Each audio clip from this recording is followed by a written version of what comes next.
Hi friends, நான் உங்கள் கணேஷ். அப்பாடி ரொம்ப நாளுக்கு அப்புறம் ஒரு random routine mini vlog video தான். ஃப்ரைடேனாலே தெரியும் உங்களுக்கு எங்கள் வீடு எப்படி இருக்குன்னு சொல்லிட்டு கொஞ்சம் பரபரப்பாக தான் ஓடிக்கிட்டு இருக்கோம்.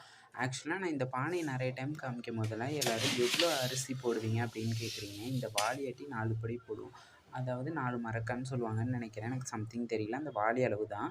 அப்புறம் பூ எல்லாமே பறித்து நிறைய கட்டி வச்சுட்டு அதுக்கப்புறம் பருப்புமே வேக போட்டு கொஞ்சம் விறுவிறுன்னு தான் வேலை போயிட்டு இருந்தது. நான் இந்த ரொட்டீன் வீடியோ இன்றைக்கி எப்படியாச்சும் எடுத்துடணுன்னு தான் எடுத்துகிட்டு இருந்தேன். ஏன்னா ரொம்ப நாளாவது ரொட்டீன் வீடியோ கொடுத்துமே அப்படின்னு சொல்லிட்டு காய் எல்லாமே வாங்கிட்டு வந்து வச்சுருந்தேன். அப்புறம் தயிருக்கு எல்லாமே ஊற்றி வச்சுட்டு கொஞ்சம் அப்படியே பரபரன்னு சமையலுமே நடந்துகிட்டு இருந்தது. கொஞ்சம் ஜாமானுமே சேர்ந்துட்டு இருந்தது. சமைச்சிட்டு இருந்தாங்க வீட்டில்.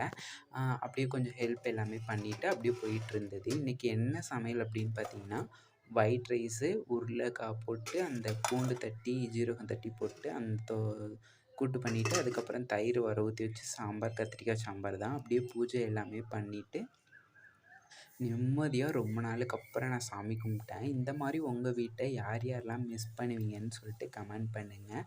யார் யாரெல்லாம் இந்த மாதிரி ஃப்ரைடே பரபர உங்கள் வீடு இருக்குன்னு சொல்லிட்டு கமெண்ட் பண்ணுங்கள். என் வீடியோ பிடிச்சிருந்தா லைக் பண்ணுங்கள், ஷேர் பண்ணுங்கள். ஈவினிங் ஒரு மினி விளாக் வரும். கண்டிப்பாக சப்போர்ட் பண்ணுங்கள். உங்களோட சப்போர்ட் இருந்தால் மட்டும்தான் என்னாட்டி வீடியோ அதிகமாக கொடுக்க முடியும்.